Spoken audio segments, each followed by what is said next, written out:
I had never considered myself a nervous person, and I had never believed in the strange or the unexplainable until the night my dog started growling at the living room chairs. It began subtly one evening after I returned from work. The apartment felt ordinary the way it always did, and the dog, a German shepherd named Hades, greeted me at the door wagging his tail and pressing against my leg for a pat. I hung up my coat, set down my bag, and glanced toward the living room. The dog froze mid-step and his ears pricked forward. His eyes were locked on the armchair near the window. I assumed he had noticed a shadow from the street lamp and laughed. That was the first mistake. Hades emitted a low rumble, a sound I had never heard from him before, deep in his throat, vibrating through the floor. I knelt to scratch behind his ears, trying to calm him, but he stiffened completely, hackles raised, tail rigid. I looked at the chair, expecting to see something moving, someone standing there, anything, but there was nothing. Empty fabric, the sunlight fading behind it. I called his name, my voice nervous, forcing a smile at the absurdity of the situation. His growl deepened, now with a sharp edge, low and threatening. He backed toward the kitchen, but never took his eyes off that chair. I sat down cautiously on the sofa and tried to coax him toward me. The growl turned into a bark, short and furious, each bark vibrating through the room, as if the chair itself were pressing on him. Then he lunged at it, barking as hard as he could, teeth bared, body tense. I stood quickly and tried to stop him, and that was when I saw it, or thought I saw it. A dark, shapeless form that seemed to hover a few inches above the chair, thin and indistinct like smoke caught in a corner. My heart raced, a mixture of fear and disbelief, and I shook my head. My dog was trained, loyal, protective.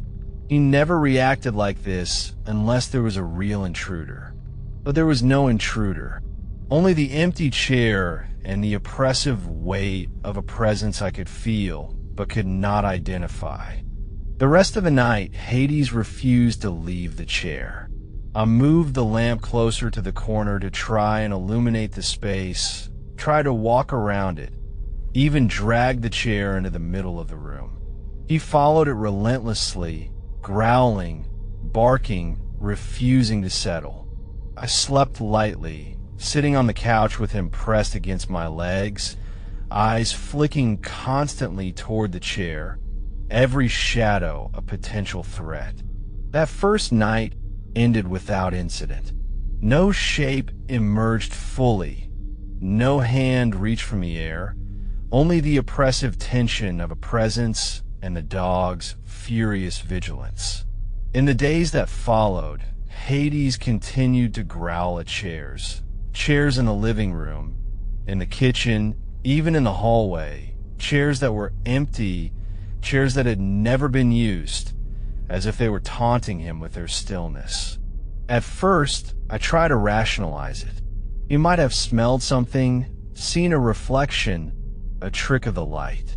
But rationalizations stopped working when I began noticing the temperature dropping in the corners of rooms, the air thickening, the shadows lingering just out of reach, even in the daytime. It became worse on the third night.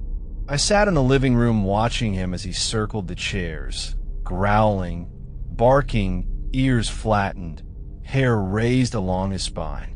I noticed one chair, the oldest one, tucked in the corner, a faded fabric armchair my grandmother had left me, hadn't touched it in years.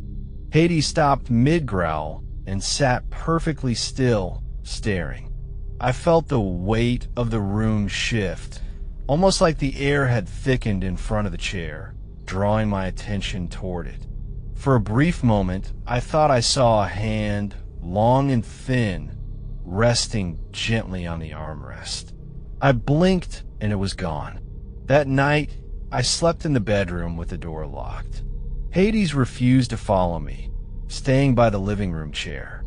I could hear him growling, low and endless, through the wall. I drifted into half sleep, restless, anxious, and somewhere between dreaming and waking, I thought I heard a voice whisper, not a sound from my dog, but something inside the chair calling my name softly, dragging the letters slowly across the air. My heart raced, sweat chilling my skin. Morning came, but the presence did not leave.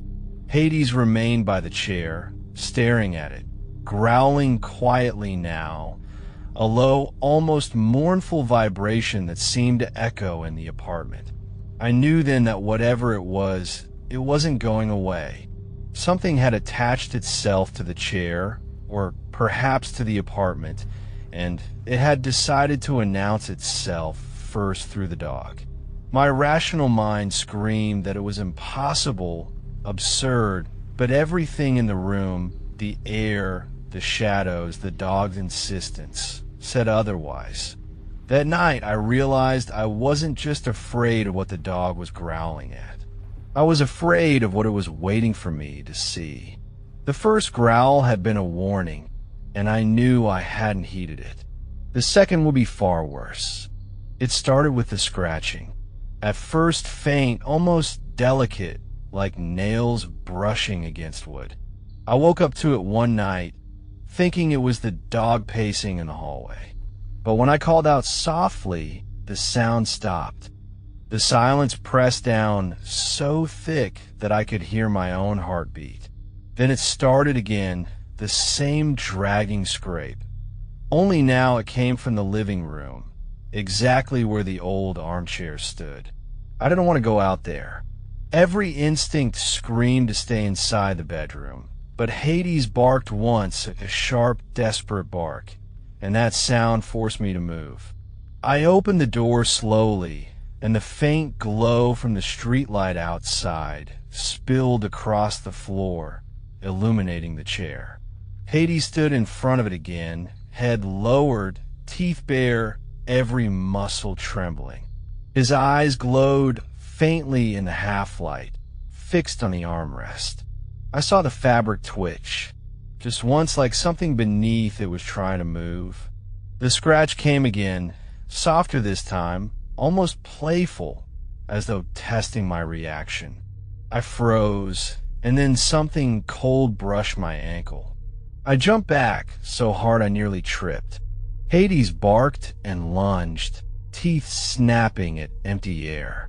I swear the chair shifted an inch toward me across the wooden floor. I couldn't stay in that apartment. I threw on my jacket, grabbed the dog's leash, and left. I didn't even bother locking the door behind me. I drove aimlessly through the empty streets for nearly an hour, the dog pacing in the back seat, whining and growling alternately, turning toward the windows like he was tracking something that followed. I told myself I'd find a hotel, stay the night somewhere else, but every place I passed seemed wrong, too dark, too empty, like the world itself had fallen away behind me. When I finally returned, the apartment door stood slightly open. I remembered clearly that I had closed it. My chest tightened as I stepped inside. The air smelled strange, like burnt dust and damp wood. Everything was still, too still. Then I saw what had changed. The chair was no longer in the corner. It now faced the hallway, perfectly centered in the room, turned toward the bedroom door where I had been sleeping. That night, I didn't sleep. I sat with Hades beside me, both of us staring at the chair. The dog refused to sit, refused to blink. Hours passed in silence until I started to feel something heavy behind my eyes, like an invisible presence leaning close, breathing near my ear. It wasn't a sound. It was the sensation of someone just out of sight, watching. My skin crawled, every hair standing on end, but when I turned, there was nothing. The chair hadn't moved again. Still, I knew deep down it wasn't empty anymore. The next day, I tried to get rid of it. I dragged it down to the basement storage area of the building, shoved it against the wall, and left it there, panting, shaking with effort. I told myself it was over.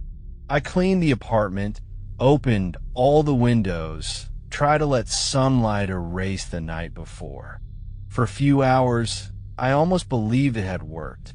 But that evening, when I came home from work, Hades was waiting by the door, tail between his legs, shaking uncontrollably. I stepped inside, and there it was back in the same spot near the window, facing the living room. No footprints on the floor, no marks of it being moved, but there it sat, heavy and patient, like it had never left. I stared at it for a long time, my mind blank. The air felt colder near it, almost damp, and I noticed something dark staining the bottom edge of the fabric, like moisture seeping upward, though I hadn't spilled anything nearby. I reached out, hand trembling, but before I could touch it, the dog let out a sound that didn't even sound like barking anymore, more like a scream trapped in an animal's throat. He lunged and bit the armrest hard. He yelped instantly, recoiling as though something had bitten him back. His mouth bled. I looked down and saw faint indentations in the fabric, like fingers pressing up from beneath. 5 long impressions, moving slowly outward, stretching the material before fading again. Something lived inside that chair. I could feel it. That night, I stayed awake, clutching a flashlight, watching as the shadows in the corners began to pulse slightly, in rhythm with a faint sound of breathing that came from the living room. Hades didn't move. He just stared, and I swear there was fear in his eyes, not instinctive fear, but the kind that understands. When I finally dared to blink, the sound stopped. The silence that followed was worse than the noise. And then I saw it, the chair slowly turning by itself, until it faced me completely. The air pressure in the room shifted, and I heard something inside my head whisper, almost too faint to catch, a sound like a voice forming words I didn't want to understand. It was no longer content to just be seen. It wanted to be heard. The first time I heard it clearly was 2 nights after the chair moved on its own. I hadn't slept. Every creak and shadow set my nerves on edge.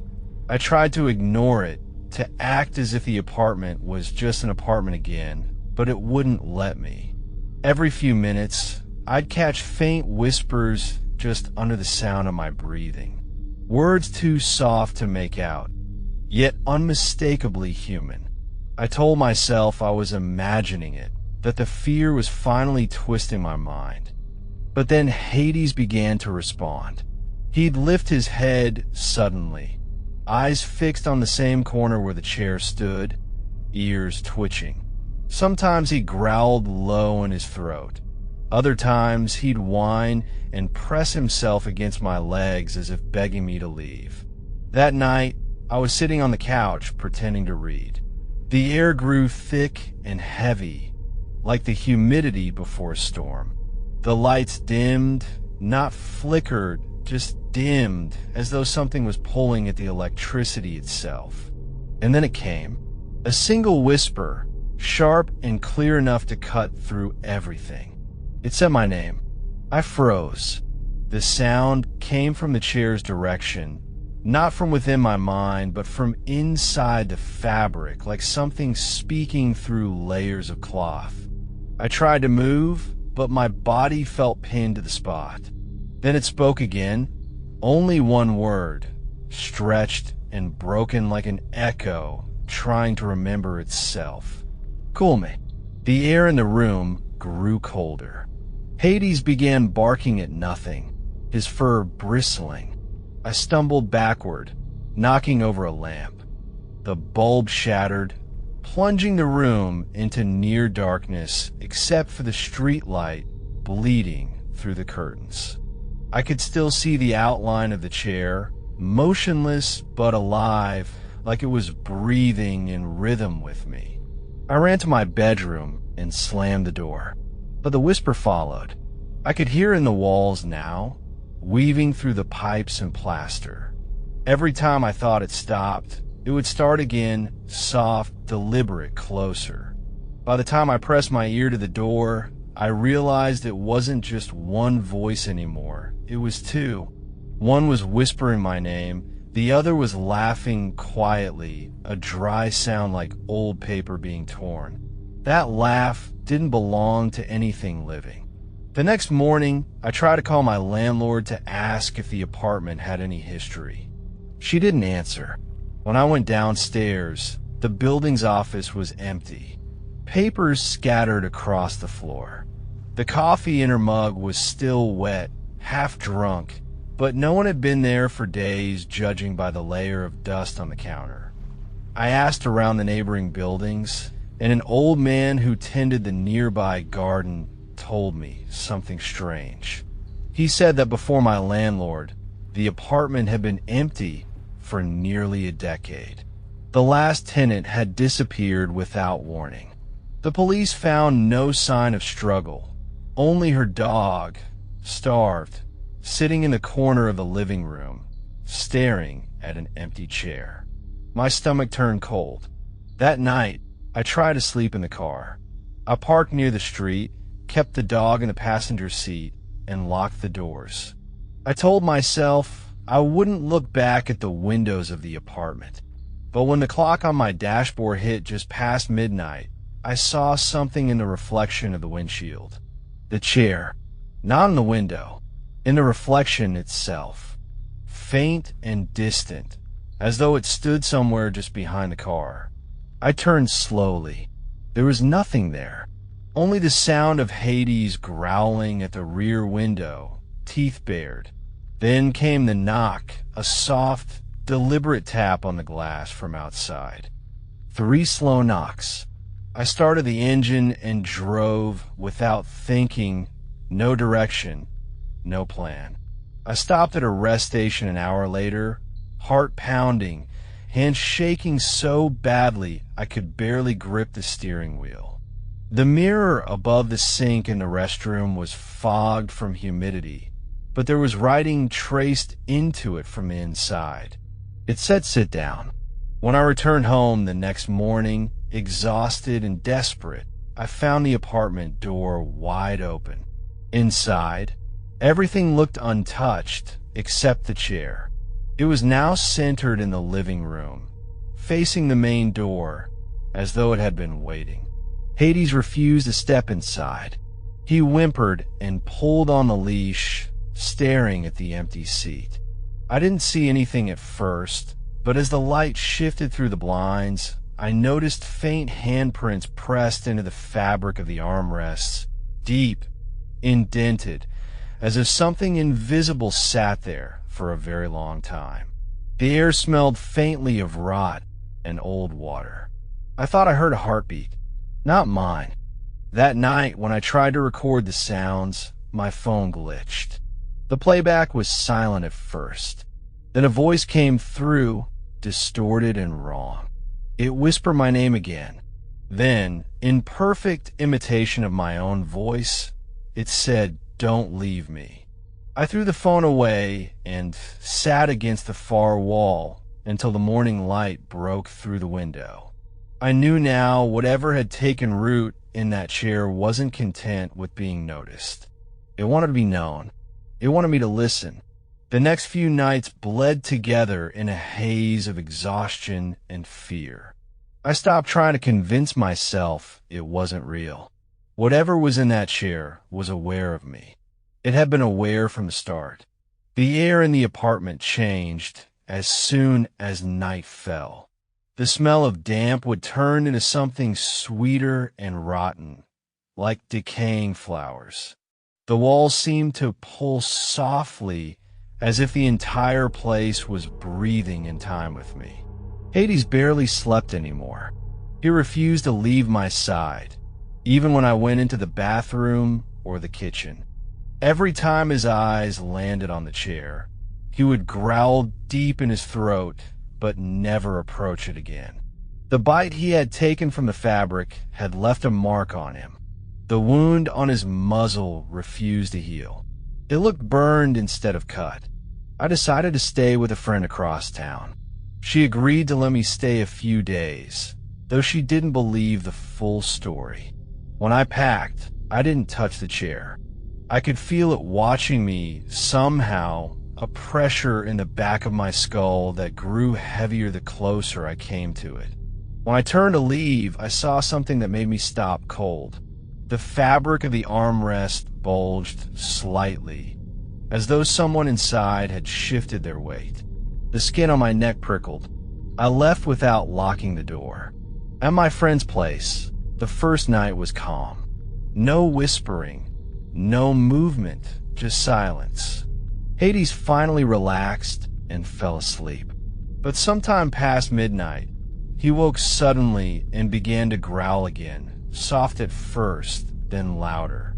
I sat up, heart hammering. The room was dim, the faint orange light from the street outside bleeding through the curtains. There was something wrong with the reflection in the window. It showed the room exactly as it was: the bed, the desk, the curtains, but in the reflection, there was something else. A shape in the corner, slouched, unmoving. It was the outline of a chair. My stomach dropped. When I turned to look at the actual corner, it was empty, but the reflection remained. I closed the curtains and turned on every light in the room. The dog was pacing, whining now, his gaze fixed on the closet door. The handle moved once. Just a small twitch, but it was enough to send ice through my chest. I took a step forward, reached out my hand, and the moment my fingers touched the metal, a whisper came from the other side of the door. "Sit down." I yanked my hand away. Hades lunged, barking furiously at the door, but then whimpered and ran behind me. I didn't open it. I didn't need to. A second later, the whisper came again, only this time from behind me, from inside the reflection of the dark television screen. It said my name. When I turned, the faint image of the chair appeared again in the glass, closer now. Something was sitting in it. I could make out long arms resting on the sides, the suggestion of a head tilted toward me, but no face. Just the hollow impression of a shape that wasn't fully there. The air in the room thickened, pressing against my chest. The screen flickered. Hades barked once, a desperate sound that snapped me out of the trance. I threw a blanket over the TV and back toward the door. I didn't go back to sleep. The next morning, I found a note under the door. No name, no signature, just a single line written in my own handwriting. It said, "You left me in the dark." I packed again and went back to the apartment. I don't know why. Some pull I couldn't fight. The front door stood wide open, and the air inside felt still and wrong, like it hadn't been disturbed in years. The chair sat in the center of the living room again. Sunlight hit its surface, revealing faint stains that hadn't been there before, dark streaks that almost looked like dried blood.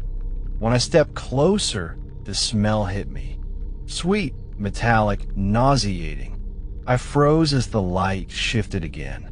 For a moment, I could see the faint outline of hands gripping the armrest, transparent, twitching, like reflections trapped in glass. Hades backed into the hall, refusing to come closer.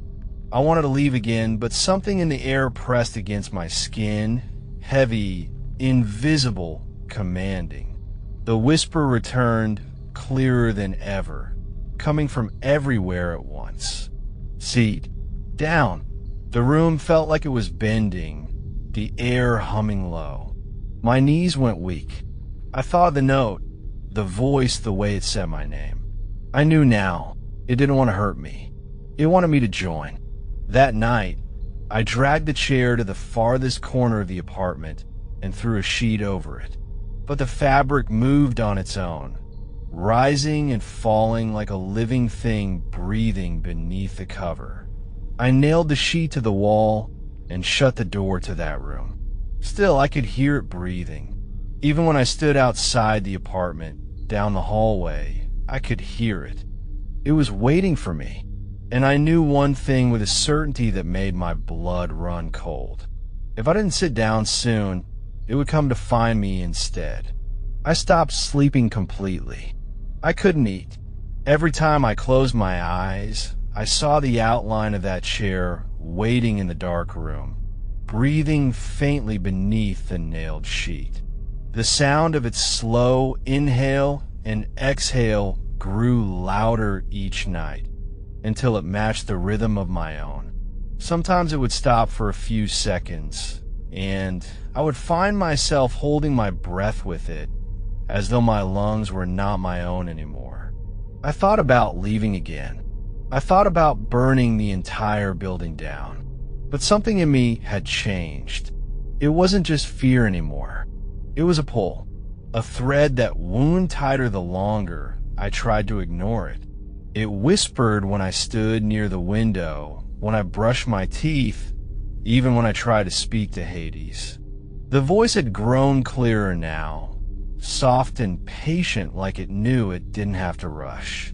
It said things in my ear as I moved through the apartment. Things about me that I had never told anyone. It repeated thoughts I'd had years ago, private ones, until I began to lose track of which voice was mine. Hades barely ate. He stared at the closed door for hours, whining so softly I could feel the vibration in my chest more than I could hear it. One night he stood and barked at the door until his voice broke. He wouldn't stop, not even when I shouted at him. When I tried to pull him away, he bit my sleeve and tugged, growling at me, begging me not to go closer. I didn't listen. Something in the dark beyond that door had become familiar, like the sound of my own heartbeat. I could feel it even from across the room, that slow breath syncing with mine. I knew it was time. The voice told me so, not in words exactly, but in a kind of understanding that settled behind my eyes like pressure before a storm. I unhooked the nails from the wall. The sheet fell to the ground in a cloud of dust and heavy air. The chair looked darker than before, the color of dried blood and old wood. The faint stains had spread wider. I couldn't tell if they were from the fabric or if something beneath was seeping out. The smell was unbearable now. Haute mette mold. I stepped closer, one foot in front of the other, unable to stop. The air seemed to pulse around it, drawing me forward with every breath. I heard the whisper again, but this time it didn't come from the chair. It came from inside me, like my own lungs were forming the sound. Sit down. Hades barked once, a sharp, desperate sound, and I turned in time to see him backing away. His eyes were wide and wet, his teeth bared not at the chair but at me. His fur bristled, and he made a sound I had never heard before, something between fear and grief. Then, without warning, he bolted toward the door and disappeared down the hall. I wanted to call after him, but my voice wouldn't come out. My throat felt thick, my limbs heavy. I turned back to the chair, and for the first time, I saw what had been waiting. The fabric moved again, slowly this time, like something underneath was shifting its weight. The air shimmered faintly around it, distorting the light. And then I saw it, a faint translucent outline, sitting in the chair, shoulders hunched, head tilted down. The impression of arms resting on the armrests, long thin fingers tapping slowly, almost in rhythm. I could hear it breathing. I could feel its breath move the air against my skin. The thing lifted its head. There was no face, only the smooth suggestion of one, like a shape pressed against thin fabric. And then, without sound, its mouth moved. I knew exactly what it was saying. "You left me." The room darkened all at once. The air went still. The sound of breathing filled the space again, louder now, wet and heavy. I took another step forward, unable to resist. The voice in my head began to merge with the sound. It no longer said, "Sit down." It said, "Join me." My knees bent before I even realized it. "You said." The instant I touched the seat, the air snapped like a static charge. The world went white for a second, and I felt something cold and immense flood through me. Not on my skin, but through it, like water rushing through open cracks. My chest tightened until I couldn't breathe. The smell of rot and dust became overwhelming, then disappeared entirely. When I opened my eyes again, I was still sitting there. The room looked brighter, the walls clean. The chair was warm beneath my hands. Not fabric anymore, but skin, smooth, cold, and pulsing faintly under my fingers. I tried to stand, but I couldn't move. My body didn't respond. I tried to scream, but the sound caught somewhere deep inside, smothered before it reached my mouth. Then I saw the reflection in the window across from me. There was someone sitting in the chair, but it wasn't me. It was a shape made of shadows, a faint outline where I should have been, staring back at me through the glass. And behind it, standing just over my shoulder, was another shadow, smiling. The last thing I remember before everything went black was the faint sound of a heartbeat, not mine, and a whisper, soft and content. "Thank you for staying." They found the apartment weeks later after the landlord returned. The chair was empty again. The sheet was gone. The dog was never found. But sometimes when the new tenants move in, they say the air in the living room feels heavy when they first arrive, and at night they can hear soft breathing from the corner of the room. And if they listen closely, sometimes it sounds like two people breathing together.